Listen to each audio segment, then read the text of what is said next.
is like next level coffee over here.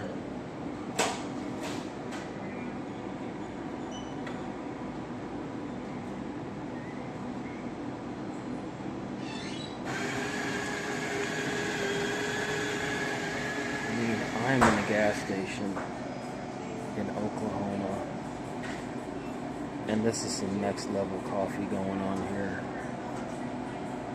This coffee is so good. I don't know what kind of coffee they use, but this is amazing. Honestly, the multiverse is real. I've never seen this at a gas station before, ever. Like, not even close.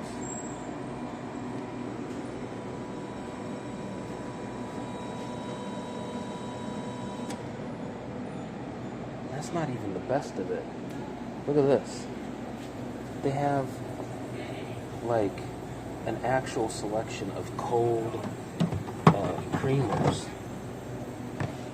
They had a real half and half in here last time. I'm astonished by this. Gas station in Oklahoma, Quick Trip. You gotta get their coffee. It's really next level.